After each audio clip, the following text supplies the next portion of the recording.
تاكل منها ويزيد يدلونا في بلادنا. وين روح تتبون؟ وينك؟ وين راح؟ وين تتبون؟ وين شابك مذبون يتبون وين؟ ما تدورش ولايات خلاص. يتبون شابك مذبون. كيف رانا عليهم؟ وينك يتبون ضرار؟ مش من الجزائريين الاحرار. راني نحكي من الجزائريين الاحرار. الرجال صاحب الجزائريين الاحرار. برك البرطاج البرطاج الاحرار. والله حقنا. برطاج برك. كليماتيزر ما كانش، الدوش ما كانش، الماكله ما تاكلوش ما تاكلوش. والله حقك. ما كانش. حقك. ريكلامي حقك. الجزائريين خدامين هما اللي يمشيو البروجي. كنا نخديو حنا الجزائريين. نحكي على الجزائريين كل هنا في الجزائر كامل. وبعديك هنايا تجيب لي في التلفزيون تجيب لي واحد كحلوش تضربني به. انا ما تقيمنيش بواحد كحلوش.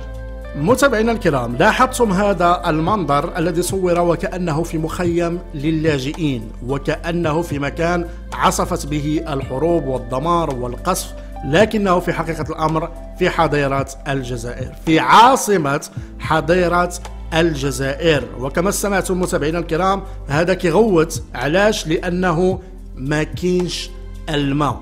قال لك هذه يعني أكثر من أسبوع أو أسابيع ما خداش الدوش، ما تحممش. علاش؟ لأن الماء ينقطع طوال الأسبوع في عاصمة حضيرة الجزائر وفي وهران وفي عدة مدن أخرى، وكيجي نهار واحد في السيمانة، يوم واحد في الأسبوع ما كيقدروا يقضيو به والو، ثم ينقطع مجددا. في حين أن عم نجيد حشكم وهو ونظام حضيرة الجزائر يعيشون في عالم من الخيال، عالم من خيال القوة الضاربة، وهم دولة قارة وعندهم الحوايج اللي ما كاينش في دول أخرى وتلك الشعارات الفارغة.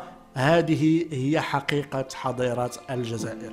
حتى الماء، وإن كنا يعني نعيش في فترة ديال الجفاف وما إلى ذلك، لكن هناك استراتيجيات وهناك خطط وهناك تدابير للتعامل مع الجفاف، ليست بهذه الطريقة، لأننا نعلم جيدا متابعينا الكرام على أن نظام حضارة الجزائر هو فاشل على جميع الأصعدة، فمن المستحيل على أنه يقدر يدبر المسألة ديال الجفاف أو قلة التساقطات وهذه المسائل. لكن اللي كيعجبني هنا متابعينا الكرام وهو أن هاد الجزائريين دائما كيزيدوا يأكدوا لي ذلك التطابق بينهم وبين مخلوقات الأوركس الذي وصفتهم به. مخلوقات الأوركس العفنة المتسخة التي لا تأخذ حمام، ما كتاخذش الدوش، ما عندهاش معلمة، كتشرب فقط تلك الأمور المثيرة للغثيان. نفس الوصف ينطبق على سكان حضيرة الجزائر.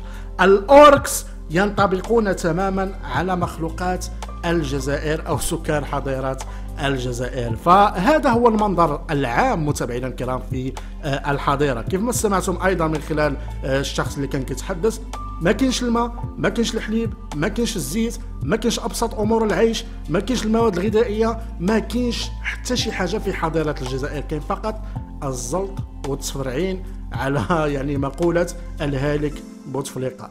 متابعينا الكرام، اراكم في فيديو قادم.